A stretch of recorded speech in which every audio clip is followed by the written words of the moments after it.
नमस्कार साथियों, weekly legal news में आपका स्वागत है। आइए सुनते हैं इस सप्ताह की मुख्य लीगल न्यूज़। सुप्रीम कोर्ट ने देश भर में ठोस अपशिष्ट प्रबंधन नियमों के असमान अनुपालन पर गंभीर चिंता जताते हुए 1 अप्रैल 2026 से लागू होने वाले सॉलिड वेस्ट मैनेजमेंट नियम 2026 के प्रभावी क्रियान्वयन के लिए व्यापक दिशा निर्देश जारी किए हैं। अदालत ने कहा कि स्वच्छ और स्वस्थ पर्यावरण का अधिकार जीवन के अधिकार का अभिन्न अंग है।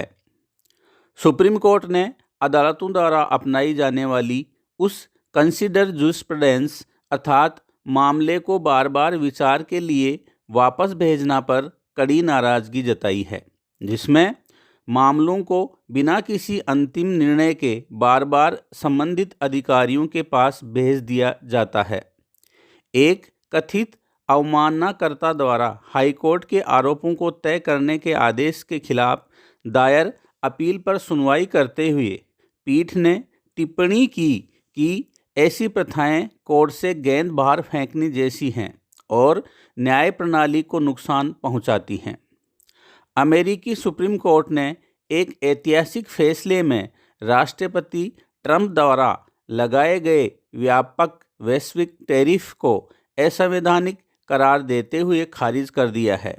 अदालत ने निर्णय सुनाया है कि राष्ट्रपति ने 1977 के international emergency economy powers act के तहत एक तरफा आयात शुल्क लगाकर अपने वैधानिक और संवैधानिक अधिकारों का स्पष्ट उल्लंघन किया है। सुप्रीम कोर्ट ने एक फार्मास्यूटिकल फर्म द्वारा ड्रग्स एंड कॉस्मेटिक एक्ट 1940 के तहत अपने खिलाफ चल रही आपराधिक कार्रवाई को रद्द करने की अपील को खारिज कर दिया।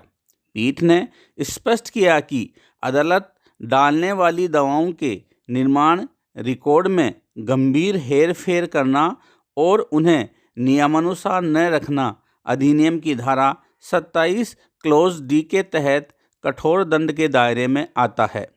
नतीजन अदालत ने फैसला सुनाया कि मामले में 3 साल की सीमा अवधि लागू होती है और ट्रायल के लिए मामले को सत्र न्यायालय में भेजने के फैसले को कानूनी रूप से सही ठहराया।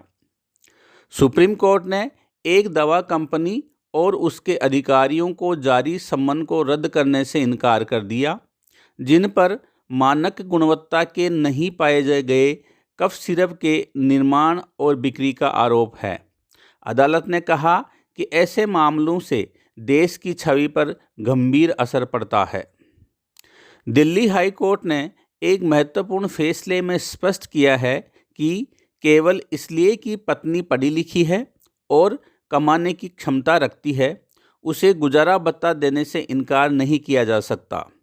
कोर्ट ने जोर देकर कहा कि यदि पत्नी के पास आय का कोई वास्तविक स्रोत नहीं है तो पति अपनी जिम्मेदारी से बच नहीं सकता।